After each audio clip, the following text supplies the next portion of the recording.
할렐루야. 샬롬 샬롬 샬롬 샬롬 샬롬 샬롬 샬롬 샬롬 샬롬. 하나님 사랑합니다. 여러분 주 안에서 사랑합니다. 예, 오늘 제목 He was called. 하나님이 그를 부르시죠. 예, 아까 우리 존 파이퍼 목사님 굉장히 훌륭한 목사님이고 저서도 많이 지으셨던 그 목사님이 아주 얼굴이 그저 많이 마르시고 목에 힘을 돋궈가지고 여러분 절대로 삶을 낭비하고 살지 마십시오. 나중에 조개 껍질이나 호화로운 그런 그 유람선을 하나님 보십시오 하고 자랑하는 그런 인생이 되지 마십시오. 물론 아까 그 두 의사 선생님들처럼 그 여자분들처럼 80세가 넘은 나이에 그렇게 그 열악한 곳에 가서 그렇게 헌신하고 섬기는 일만이 다 물론 아니지만 그죠? 우리가 하나님의 그 사랑을 주변에다 전하고 증거하고 그 도구로 쓸 수 있다는 것이 얼마나 귀하고 감사한 일인가를 생각하면서 하나님께 영광 돌리는 그러한 일, 그 부르심이 얼마나 귀한지 하는 생각을 저는 하면서 오늘도 또 반가운 소식을 하나 듣고 그러면 안 되는데 자꾸 그 감동의 눈물이 나는 게 우리 교회는 저만 빼놓고 이한나 목사만 빼놓고 여러분들은 다 정말 대단한 분들이 모여있구나. 근데 옛날에 하나님이 그 감동을 사실 주셨거든요. 우리가 이제 그 길을 제가 잘 이끌어오지 못해서 지금 이렇게 어려움이 많고 마음들이 서로 다 갈라져 있긴 하지만 맞습니다. 하나님께서는 그런 뜻을 세우셔서 교회도 세워주시고 또 각자 나름대로 하나님의 은혜로 제 은혜가 아니라 하나님의 은혜로 성령도 받게 해주시고 했는데 제가 그만 이렇게 부족해서 그 뜻을 하나님 뜻을 온전하게 이루고 가고 있지 못하고 계속 어려움을 당하고 시행착오를 당하고 있는 게 아닌가.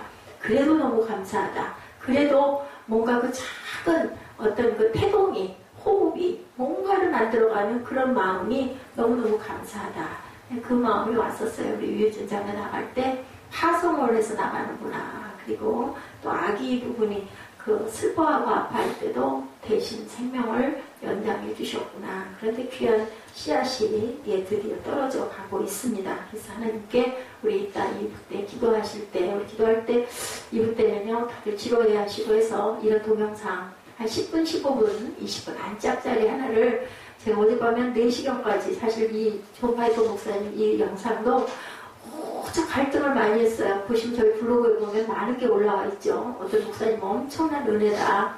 뭐 일하다가 너무너무 힘들 때 우리 블로그에 와보면은 영상도 있고 찬양도 있고 너무 좋은 글들이 너무 많다. 칭찬을 제가 어제 받고 마음이 참 좋았어요. 여기 3년여 다 돼가는데 그동안 하루도 쉬지 않고 거의 매일 특별한 날 하루 이틀 빠진 일이 한 번인가 있었을 것이고요. 늘 글을 올리고 또 우리 자료를 설교에 쓰이는 자료들을 올려놨는데 요즘에 또 제가 영상도 이렇게 올려서 그런데 정말 좋은 영상들 너무 많은데 어떻게 하면 우리 성도님들 제가 부족하니까 어떻게 해서 말씀에 아니면 영상으로라도 은혜를 받을까라고 고심을 많이 하다가 이 존 파이퍼 목사님 것을 해야겠다. 새벽에 잠자기 직전에 마음의 결정을 했습니다. 이런 말씀을 보지 않아도 듣지 않아도 여러분들 너무나 잘 아시겠지만 이따 우리 오후에도 이렇게 그죠? 길면 힘드니까 그렇게 우리 찬양 조금 하고 기도하는 뭐 각자 기도하든 합심해서 기도하든 그런 시간 그래도 우리 3부 예배는 꼭 드려야 되니까 점심 후에 하나님 감사합니다. 또 일주일 지켜주십시오 하고 기도하는 시간을 갖도록 하니 특별한 경우가 없으신 분들은 되도록이면 예배에 참석해 주시기 바랍니다. 우리 꾼동이들도 이렇게 긴 게 아니고 재밌어요. 그러니까 그 자유로 참석할 수 있으면 참석해 주고요. 캔달, RT 캔달이 쓴 내일의 기름 부음이라는 그런 책에 아주 귀한 말씀이 스레분에게 증거합니다. 가장 불행한 것, 우리의 삶이 어제 기름 부음 받은 것으로 끝나는 것. 누가 그랬어요? 이스라엘의 사울왕이 그랬죠. 기름 부음을 받았는데 그만 무엇 때문에? 다윗을 질투하다 보니까 다윗 쫓아다니다가 하나님의 영이 떠나는 그런 사건. 누구를 경쟁의식을 갖고 질투의식을 갖고 가다 보면 하나님의 그 은혜가 떨어져 버리고 그래도 사울은 20년 동안이나 왕의 자리에 있었어요. 하나님께서는 우리가 욥기를 지금 묵상하고 있는데요. 그때 바로 야단치시지 않는다. 물론 욥은 특별한 하나님의 목적이 있었습니다.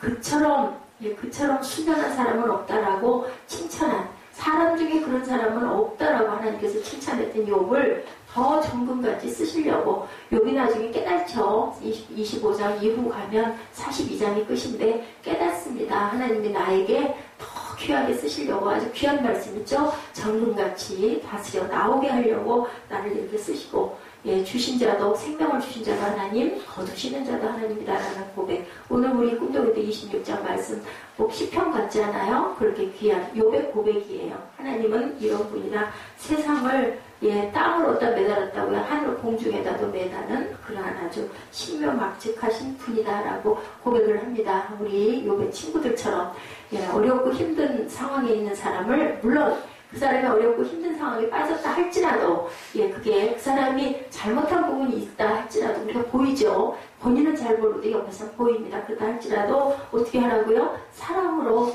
진리의 말씀으로, 성령의 능력으로 회복시키도록 우리가 함께 기도하고 위로하고 다독여주는 그런 사랑의 마음을 품어라. 아까 우리 여기 26장 말씀입니다. 이런 것처럼 하나님께서 버리셨는데도 20년 동안 살게 해주신 거 왜 그랬을까요? 기회를 주시는 거예요. 악한 자에게까지도 하나님께서는 돌이킬 기회를 주는데, 결국은 어떻게 했어요? 사울왕 죽고 말죠. 전쟁에서 패하고 맙니다. 어떻게 해요? 나뭇가지에 머리가 걸려가지고 죽는 그런 사건이 또 아들에게, 압살롬에게도 일어나죠. 가족이 모두 다 그렇게 해서 전장에서 죽는 사건이 일어납니다. 그건 우연한 일은 아니에요. 그렇게 달려가는 거죠. 피밭으로. 하나님 그 말씀을 깨달지 못하고. 우리에게 주신 기름 부음이 무엇인지, 하나님의 은혜가 무엇인지 오늘 우리 한번 깊이 생각하는 날을 갖도록 합니다. 이제 7월 중반, 조금 있으면 우리 꿈동이들 지금 딴 때 같았으면 다음 주쯤엔 방학을 하는데, 방학이 한 주일 밀려서 7월 말에 방학을 하죠. 이제 7월 말 지나고 나서 8월 한 달 뜨겁고 나면 또 9월 달부터 뭐가 불어요? 3월 뭐가 불어요?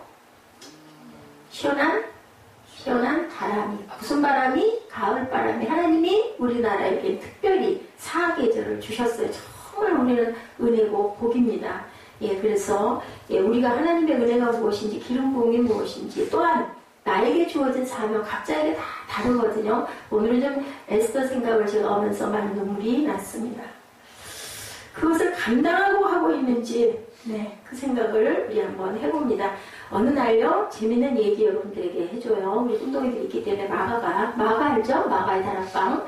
예, 예수님의 제자 마가가 예, 꿈을 꿨어요. 꿈속에서 예수님이 힘겹게 십자가를 지고 가고 계시는 모습을 봅니다. 제자 마가는 예수님께로 달려가서 십자가를 대신 져드리겠다고, 아이고 예수님 힘드시잖아요. 비틀비틀 힘들게 가시니까 제가 십자가를 져드릴게요. 대답도 안 하세요. 예수님의 꿈이에요, 꿈. 그대로 그냥 계속 가시는 거예요. 예, 묵묵히 걸어가서 예수님 마가가 막 예수님께 간청합니다. 아우 예수님, 제가 지게 해주세요. 제가 질게요. 제발 저에게 십자가를 넘기십시오. 양어깨 무거운 십자가를 지고 가신 예수님이 문득 서시더니 마가를 이렇게 쳐다보세요. 꿈에 쳐다보시더니 얘기를 합니다. 내 십자가 걱정하지 말고 가서 네 십자가나 제대로 져라고 얘기를 하시는 거예요. 그 소리를 듣고는 그냥 하다당 놀래가지고 그 십자가를, 자기 십자가를 지금 막 뛰어가요. 자기 십자가는 저기 나둥그러져 있거든요. 예수님 십자가 지겠다고 막 중간에 던져놓고 가다가 예수님 만나서 그걸 보고는 제가 져드릴게 했던 거죠. 그리고 쫓아갔어요. 어깨다 메고 그 헐레벌떡 예수님 계신 자리로 다시 막 급하게 갔더니, 아니 주님은 지셨던 십자가가 없어요, 등에. 그래서 마가가 물어봐요. 예수님 지셨던 십자가는 어떻게 하셨어요? 라고 물어봅니다. 왜 십자가가 없었을까? 여러분들, 예, 주님의 십자가는 어디로 갔습니까? 물어보니까 대답하신다. 예수님이, 형제여, 내가 사랑으로 내 십자가를 칠 때 바로 내 십자가를 치는 거나 다름이 없어. 예, 무슨 말이에요? 내 십자가를 치는 것과 다름이 없다. 네가 네 십자가를 잘 지면, 그냥 지는 게 아니라 억지로 지는 게 아니라 어떻게 지면? 사랑으로 지면 내가 짊어지고 있는 십자가를 네가 진 거랑 똑같아. 무슨 말씀일까요? 예수님이 그만큼 기뻐하신다. 십자가가 무게가 느껴지지 않고 내가 이거 지고 가는 십자가의 무게가 그만큼 가벼워져서 없는 것 같이 된다라는 말씀을 하는 거죠. 예, 우리 18절에서 24절의 말씀, 교회가 생긴 이래 복음을 전하기 시작하면서 늘 있었던 문제죠. 사람들이 살아가는 방법에는 두 가지 경향이 있죠. 하나는 상대방이 나와 갖기를 원하고 요구하는 것. 다른 하나는 내가 가지지 못한 것을 가진 상대방을 부러워하는 거죠. 고린도 교회도 문제가 심각했던 거예요. 어느 교회나 다 문제가 있었는데 사도 바울이 특별히 고린도 교회를 굉장히 염려했어요. 고린도 교회는 어떤 교회였어요? 문화가 엄청나게 고린도가 발달됐던 항구 도시였어요. 문물의 모든 그 어떤 다리 교량의 역할을 하던 고린도다 보니까 지금 우리나라의 그 문명 발달되어 있는 거 못지 않을 정도로 그 옛날에 한 3,000년 전에도 터키 땅이 있었다면 여러분들 믿으시겠어요? 도서관이 엄청난 도서관이 있었다고 믿으시겠어요? 그렇게 대단한 문물이 있었던 그런 고린도 주변의 그런 나라입니다. 어떤 사람은 이방인인데 부르심을 받고 어떤 사람은 유대인인데 부르심을 받기도 합니다. 안 받기도 합니다. 그죠? 이들의 가장 외적인 차이 여러분들 이방인과 유대인의 바깥으로 볼 때 표지가 뭐예요? 구별하는 표징 뭐예요? 맞아요. 할례. 할례. 그리고 지금 오늘 본문의 그 얘기가 그 얘기죠. 할례 받는 것 가지고 너무 신경을 쓰지 마라. 그리고 얘기하고 있죠. 18절. 할례자로 부르심을 받은 자가 있느냐? 무할례자가 되지 말고 무할례자로 부르심을 받은 자가 있느냐? 할례 받지 말라. 그게 중요한 게 아니다. 뭐가 중요하다? 본질적인 것을 깨닫는 것이 중요하다. 이런 하나의 의식이 중요한 게 아니다. 19절이죠. 할례 받은 것도 아무것도 아니고 할례 받지 아니하는 것도 아무것도 아니로되 오직 하나님의 계명을 지키는 것일 뿐이다 라고 말씀합니다. 각 사람은 부르심을 받은 그 부르심 그대로 지내라. 오늘 우리 읽지 않았지만 우리 요절의 중심 주제를 저는 이 20절 말씀으로 잡았어요. 주어로 아까 받았는데 여러분들 20절 나와있죠. 각 사람은 금주 말씀 부르심을 받은 그 부르심대로 지내라. 그죠? 전주 고린도전서 3장 23절이었습니다. 너희는 그리스도의 것이요 그리스도는 하나님의 것이니라. 우리는 예수님 거고 예수님은 하나님 거고 뭐다? 하나다라고 얘기를 하죠. 그리고 오늘 바울 사도는 얘기를 하죠. 부르심을 받은 그 부르심대로 제가 그래서 맨 끝에 예배자 여러분들 우리 교회가 어떻게 보면요 이 찬양을 하니까 저는 그 바울 전도사님 생각이 나요. 이 찬양을 그분을 통해서는 알게 됐고 요즘에 또 우리 보라자매가 아주 좋은 찬양을 잘 불러줘서 제가 참 감사하게 늘상 메모라고 하는데 그 예배자의 그 가사를 보면 참 애잔하지 않아요? 어떻게 보면 우리 교회 같다는 생각을 참 많이 해요. 아무도 섬기지 않고 아무도 예배하려고 하지 않고 이런 종을 거의 없고 그런데도 작은 불빛같이 지금까지도 거의 6년을 넘어갔죠. 6주년이 지나갔으니까 이렇게 예배가 끊임없이 특별한 경우 한두 번 있었던가요? 그래서 찬양 예배를 한번 이거 제가 어쩔 수 없이 세미나에 갔을 때 그랬던 적이 한번 있었던 것 같고요. 이번에는 수요일에 좀 늦었지만 예배를 드렸죠. 그랬지만 나머지는 위성 한번 안 받고 또 초빙 한번 못한 거죠. 그죠? 초빙을 많이 해야 되는데 그리고 어찌든 간에 저는 열심히 달려갔습니다. 하나님이 보여주신 대로 하늘에서 백지 두루마리가 내렸기 때문에 거기에 열심히 하나님의 말씀을 적으라고 나에게 보여주셨다라고 생각을 하고 감사한 거는 하나님 말씀을 제가 너무 부족하지만 묵상하고 말씀을 증거하려고 준비하면서 너무너무 기쁘고 그죠? 밤을 새워도 피곤하지 않고 어저께 어떤 목사님이 저를 보고 외롭지 않으세요? 외로울 새가 어딨어요? 목회자들도 다 외로움을 느끼니까 그런 부분을 잘 해소를 하고 가십시오. 좋은 말씀을 해주시는데 저는 그런 생각을 해본 적이 정말로 없어요. 너무 작은 자기 때문에 정신없이 내 갈 길이 너무너무 힘겨워서 그런지는 모르지만 외롭다라는 생각은 제가 해본 적이 없습니다. 하나님이 계시기 때문에 다만 이제 상황상 어려움들이 있죠. 이게 좀 이렇게 됐으면 좋겠는데 마음의 억울함도 좀 있고 내가 어쩌다가 이랬나 이런 마음도 있지만 돌이켜보면 본질적인 부분을 저를 다스리시느라고 제가 지금 이제 천국을 갈 날이 여러분들보다 가깝잖아요. 알 수는 없지만 그러다 보니까 흰옷 입으라고 하나님께서 저를 남은 생애를 이렇게 귀하게 하나님이 아니시면 여러분들은 저를 보세요. 저를 좀 아시는 분들은 저를 보세요. 어떤 원장님이 저보고 그랬어요. 그 얘기가 저는 귓가에서 떠나지를 않습니다. 다른 사람은 다 목회자가 될지 몰라도 당신은 안 될 줄 알았어. 어떻게 당신이 목회자가 돼서 교회를 창립을 했단 말씀이냐 소리를 들으면서 웃었지만 돌이켜 생각을 해서 제가 얼마나 세상적인 모습으로 보였으면 그런 생각을 할까. 모든 사람이 다 신학을 할 수 있지만 당신은 아닐 것 같았다라는 얘기를 합니다. 그래서 우리 엘리바스 소갈처럼 욥을 판단하는 엘리바스나 소갈처럼 그 친구들처럼 그 사람 본인은 누구밖에 몰라요? 하나님이 제일 잘 아시고 그 다음에는 본인이 조금 알죠. 자기도 자기 자신을 모를 때가 너무 많지 않습니까? 우리 마음에 출렁임이 많기 때문에 정말 감사한 것은 저는 드러낼 게 여러분들 아무것도 없어요. 여러분들이 저보다 훨씬 더 훌륭하세요. 저는 그냥 어렸을 때부터 꼬마 때부터 하나님 사랑하는 마음밖에 없었어요. 교회 가면 너무 좋았어요. 그게 아마 그릇이었기 때문에 잘 몰랐지만 어린 날부터 가난한 교회, 조그만 교회, 옛날에 정말 열악한 교회가 많았어요. 한 40년 전 이럴 때는 꼬마 때, 꼬마 때는 몇 년 전이고 50년도 더 훨씬 더 전이죠. 교회 가 있으면요, 그거 뭐죠? 비닐장판인가요? 그런 장판, 아니면 마루장. 그런 데도 놓고 큰 습자지죠. 이만한 습자지에서 이렇게 해가지고 넘기면서 찬송 부르고 앞에서 그 선생님들이죠. 얼마나 좋아하는지 몰라요. 무릎 탁 꿇고 앉아가지고 꼬마가 5살 때부터 그걸 너무 좋아했어요. 진짜로. 그걸 거기서 나를 사탕을 주고 뭘 줘서 좋아한 게 아니고 그냥 거기만 가면 좋았어요. 교회에서 오기가 싫을 정도로 그게 바로 하나님의 은혜여서 제가 마지막에 이렇게라도 여러분 앞에 서서 여러분과 함께 말씀을 나누는 것 같습니다. 주 안에서 부르심을 받은 자는 종이라도 주께 속한 자유인이고 그와 같이 22절입니다. 자유인으로 있을 때 부르심을 받은 자는 그리스도의 종이니라. 그렇기 때문에 누구의 종이 되지 말라고 23절에 사람의 종이 되지 말라. 저는 그런 얘기를 목회자님들 많이 해요. 성도들 눈치 보지 마세요. 성도들을 왜 눈치를 봐? 사람 종이 아니라 우리는 하나님의 종인데 라고 얘기를 하죠. 근데 눈치를 보는 게 아니라 저는 마음이 그래요. 어떻게든 해서 여러분들 은혜를 좀 받았으면, 어떻게든 해서 하나님께 가까이 왔으면, 그게 정말 그 애달픔이 있어요. 그래서 주일날은 되도록이면 맛있는 걸 많이 해드리고 싶은 게 저의 심정이에요. 되도록 편하게 해드리고 싶고, 근데 제가 역부족이다 보니까 요즘에는 우리가 식단을 자꾸 간단하게 하고 가고 있죠. 저는 다른 게 없어요. 내가 힘이 들어도 땀이 빠져도 그냥 먹는 것도 맛있게 해서 여러분들이 정말 맛있다. 오, 주일날 기다려지고 그 음식 먹는 그걸로라도 우리 꿈덩이들이 기다려줬으면 하는 마음이죠.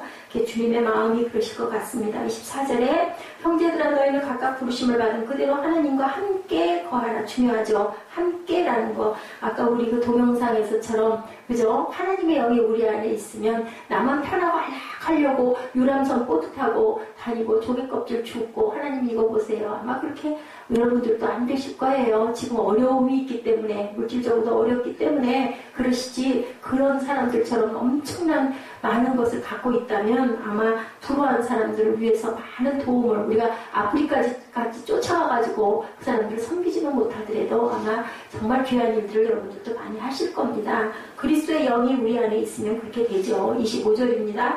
처녀에 대하여는 내가 주께 받은 계명이 없을 때 주의 자비하심을 받아 충성스러운 자가 된 내가 의견을 말한다. 이 처녀와 총각에 대한 부분은 사도 바울도 내가 하나님께 받은 바는 없지만 내가 그리스도의 충성된 종으로 내가 의견을 얘기한다고 그럽니다. 내 생각에는 이것이 좋으니 임박한 환난으로 말미암아 사람이 그냥 지내는 것이 좋으니라. 바울 사도 있을 당시에도 임박한 환난을 예측을 했죠.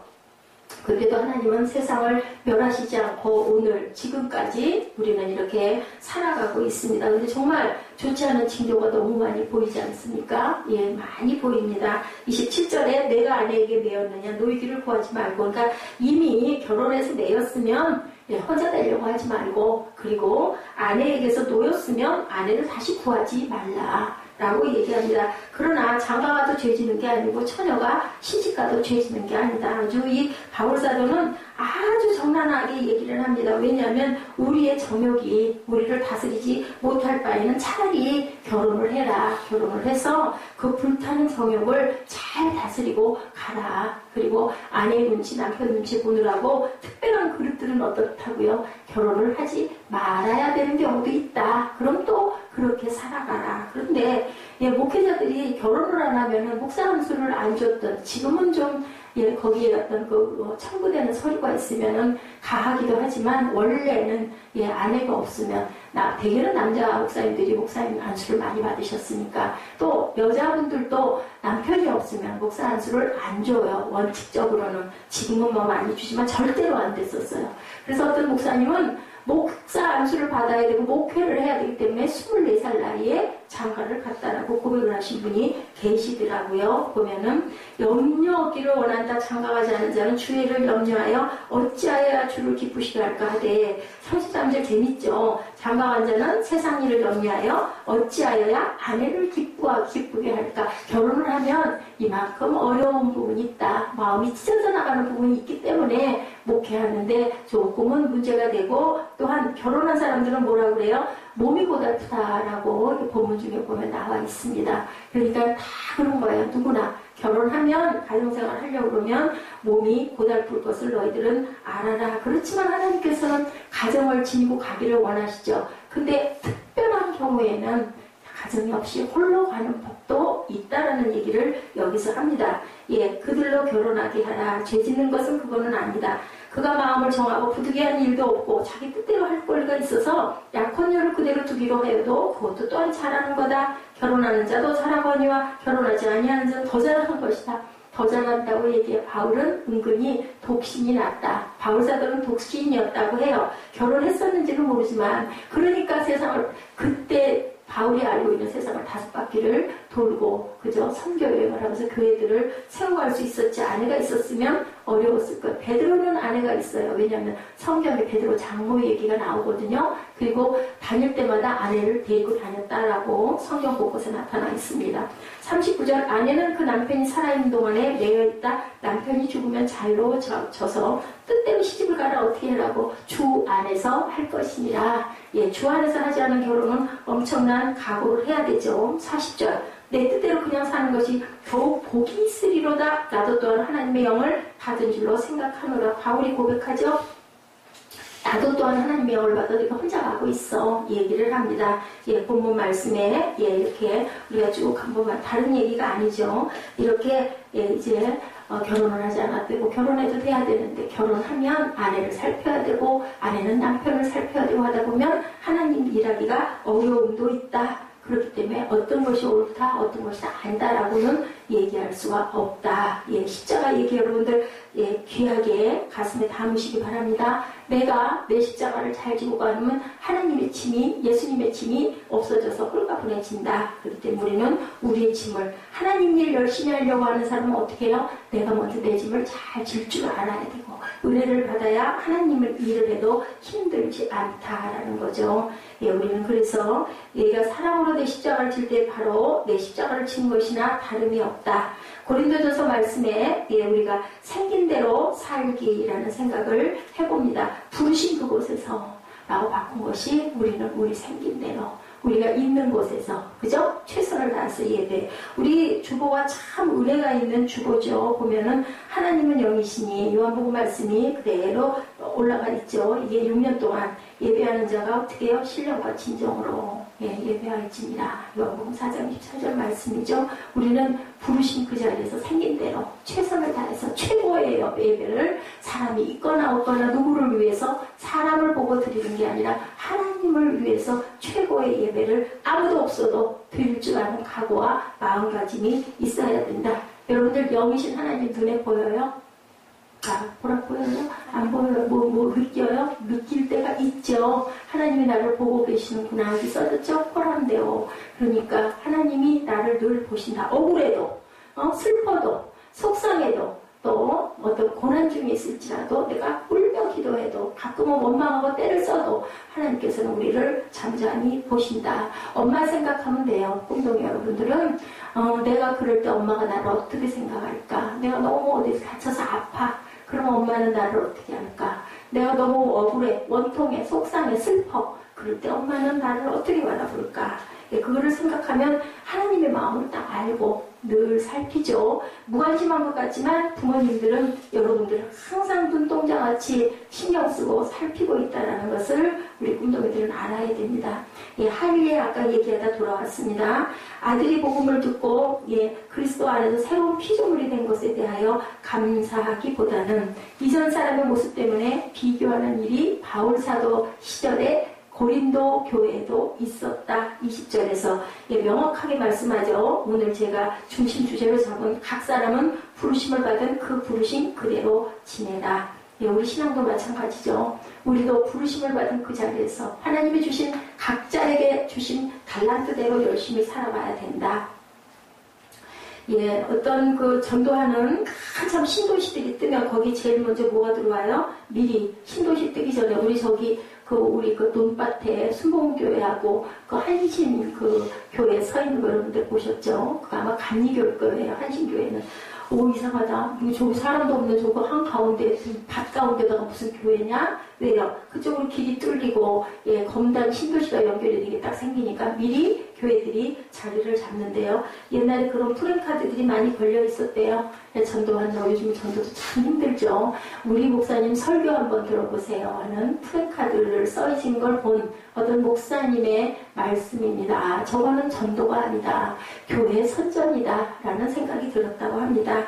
개인이 붙여놓은 것 같지는 않고 아마 교회에서 전도하느라고 우리 목사님 유명한 말씀 너무너무 잘하세요. 또 어떤 면으로는 이해도 갑니다. 왜냐하면 교회는 말씀이 살아있어야 되거든요. 지금은 각자 특징들이 있는 교회들이 많지만 한 20, 30년 전만 해도 정말 중심이 말씀이었었어요. 찬양보다 말씀. 요즘에는 또 꼭 그렇지만도 않지만 그래도 아직도 말씀이 가장 중요합니다. 말씀이 옆으로 빗나가거나 교리에서 어긋나거나 은혜가 너무 없거나 그러면은 오래 있기가 어렵죠. 요즘엔 찬양의 은혜가 엄청 많습니다. 그래서 임리 찬양이 우리 마음문을 열어주기 때문에 참 중요하다는 생각을 저는 늘 합니다. 왜냐하면 제가 뒤에서 은혜를 많이 받아요. 임리 찬양을 통해서. 너무 감사하죠. 우리 교회가 세워진 그 이유도 기본도 하나님께 찬양드리기 위해서 우리 교회가 탄생을 했습니다. 고린도전서 7장 18절 이하의 사도 바울이 사람들에게 말하죠. 메시지 성경, 설명해놓은 성경을 제가 옮겨봤습니다.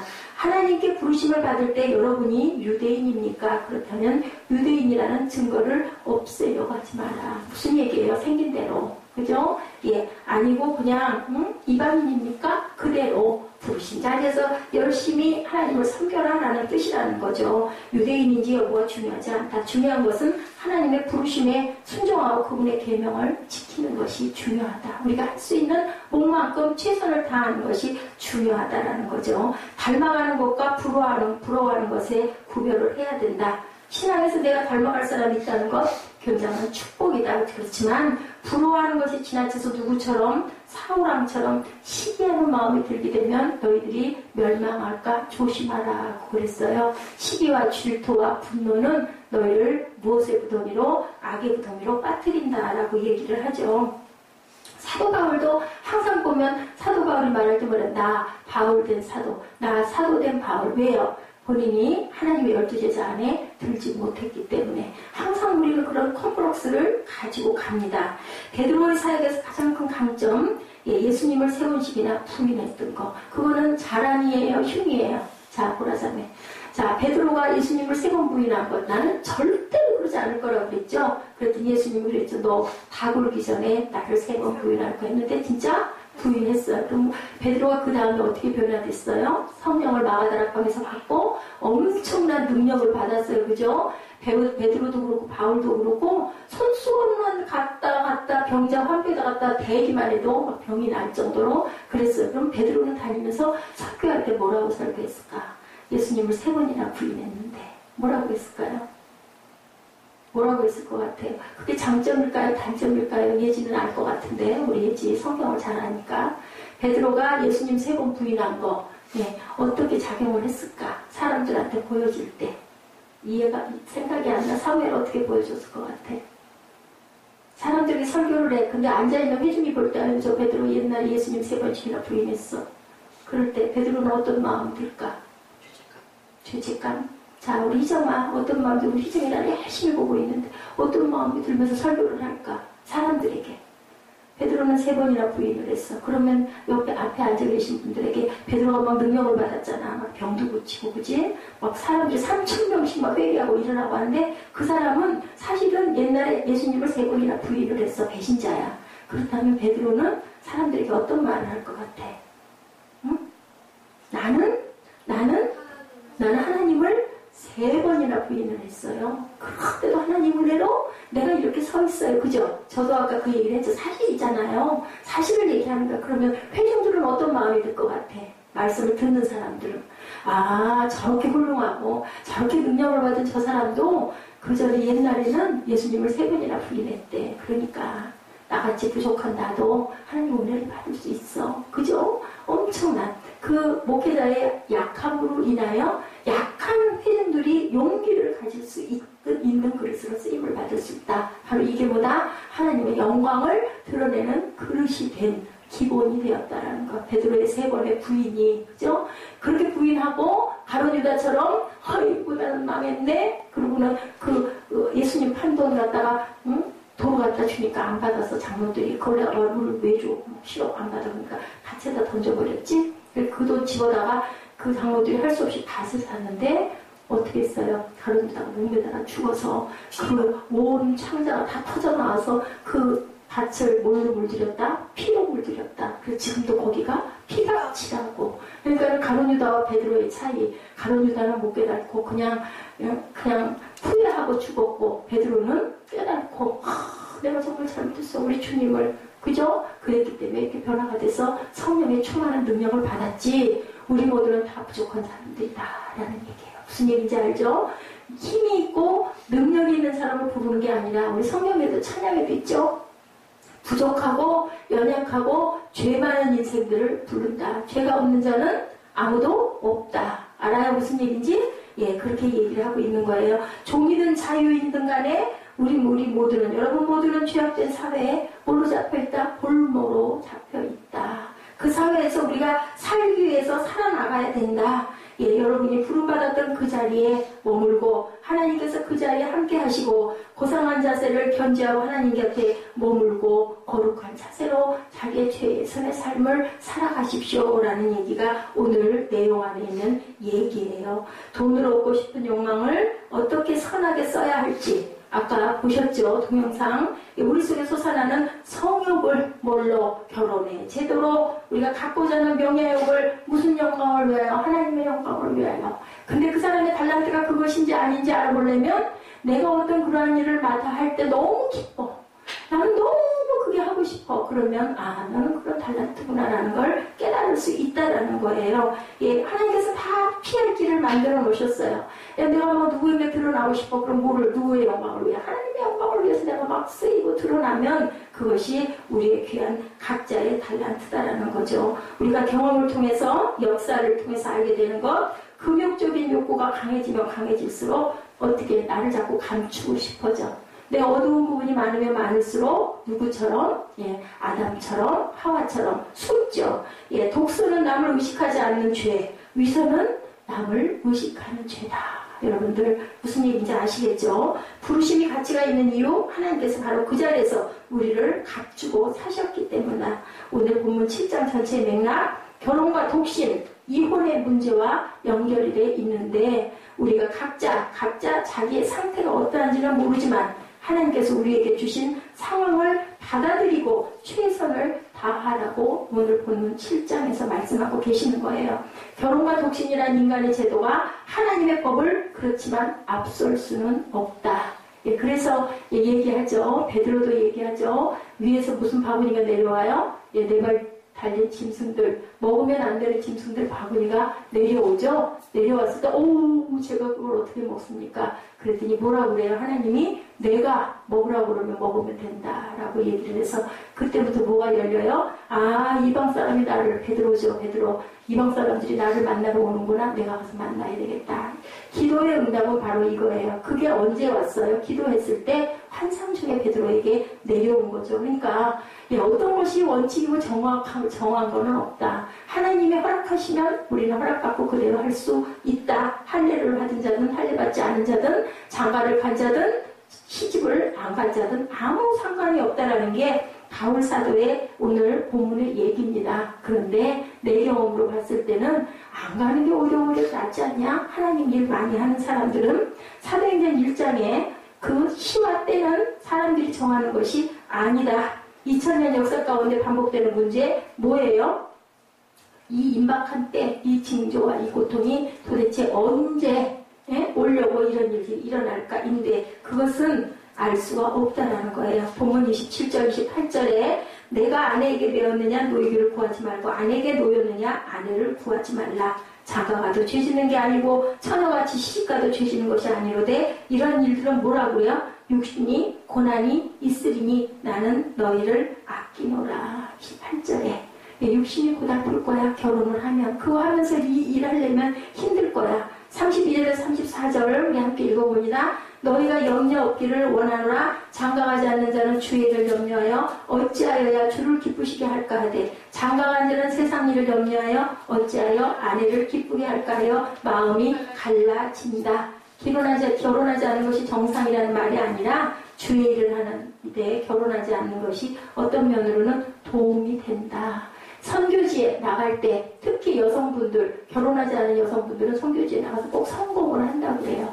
그런데 섬기는 남편이 있는 경우에는 그런 부분에 어려움이 엄청나게 많다. 결혼하지 않은 사람들이 오히려 선교지에 나가서는 왜냐하면 거기 가서 아이가 있고 그죠? 아내가 있고 또 남편이 있고 하다 보면 그 사람들이 되게 뭐가 걸려요. 우리나라의 선교사들도 보면 애기들이 다 죽죠. 아내도 죽죠. 또 결혼을 해도 또 죽죠. 그런 부분에 어려움과 환란이 많다. 결혼과 이혼의 문제에서도 율법적인 규제가 아니고 무엇이 유익한가라는 생각을 해라. 그것이 진리의 문제만은 아니기 때문이다. 결혼을 하든 안 하든 그것이 진리는 아니라는 거예요. 일 수도 있고 아닐 수도 있는데 선택은 본인이 하는데 그것을 알고는 있어라. 엄청난 고난과 어려움이 있을 거다라는 거죠. 네.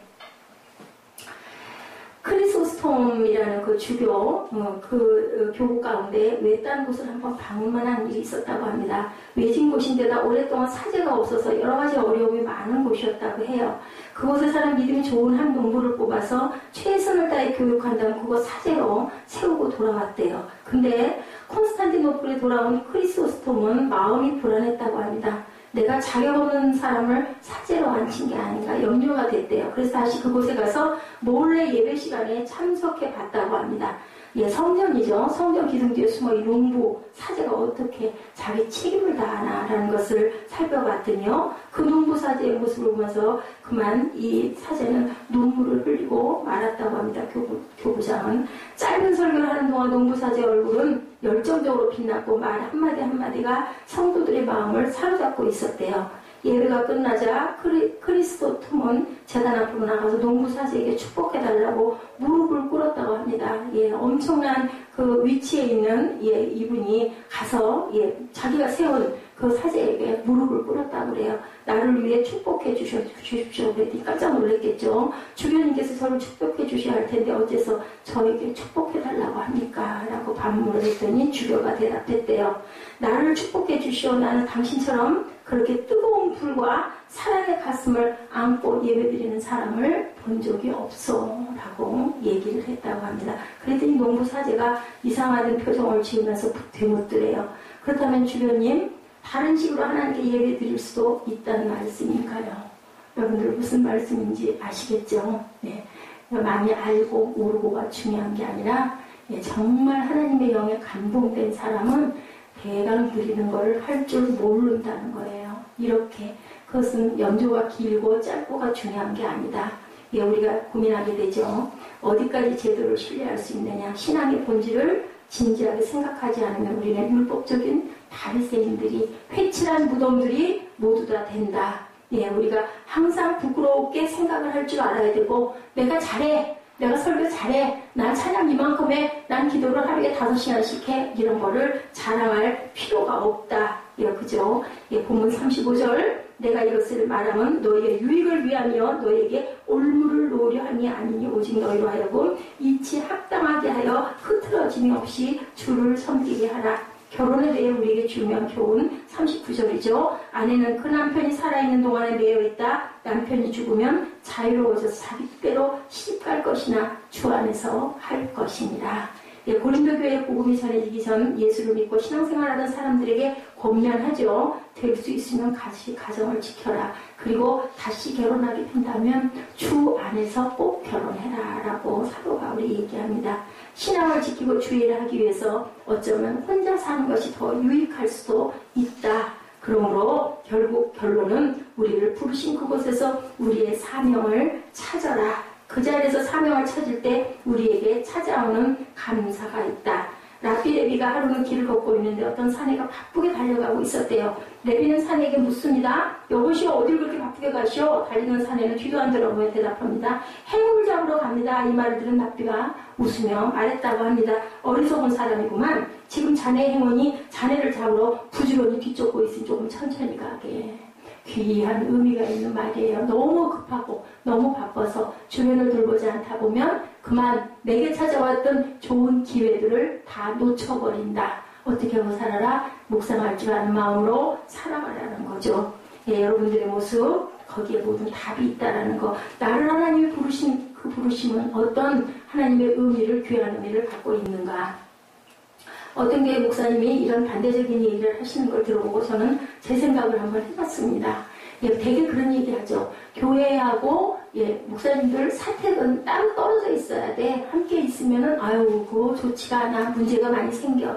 그런데 이 목사님은 그 교회 안에 자기 집이 있는 게 너무너무 편하고 기쁘다라는 얘기를 하시는 거예요. 그래서 그거 불편하지 않으십니까? 야유회를 간다고 그래가지고 선글라스에다가 반바지를 입고 샌들을 신고 나왔더니 거기 온 모든 그 권사님들, 집사님들, 장로님들이 양복을 다 정장을 하고 나왔더래요. 목사님은 너무너무 깜짝 놀랐다라는 거죠. 아니 왜 야유회를 가는데 옷들을 저렇게 정장을 입고 어떻게 야유회를 갈까?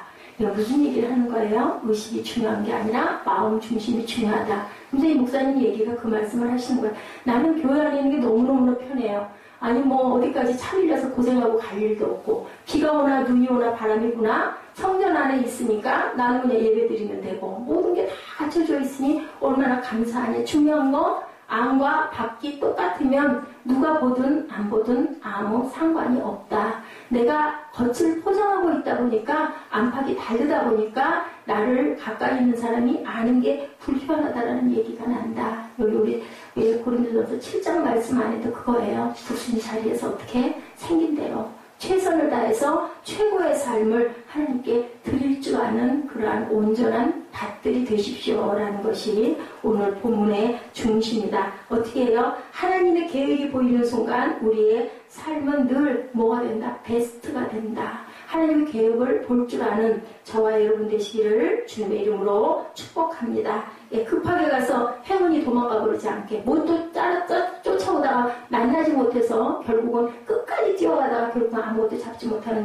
저와 여러분 되지 않고 행운을 꼭 복을 꼭 만나시기 바랍니다. 어떻게 함으로? 저는 좌우 주변도 살펴보고 묵상도 하면서 진리 안에서 하나님의 귀한 의미를 뜻을 깨달아 아시기 바랍니다. 부르신 그곳에서 나는 예배하네. 우리 3396장 찬양하시고 결단하시는 시간 갖도록 합니다.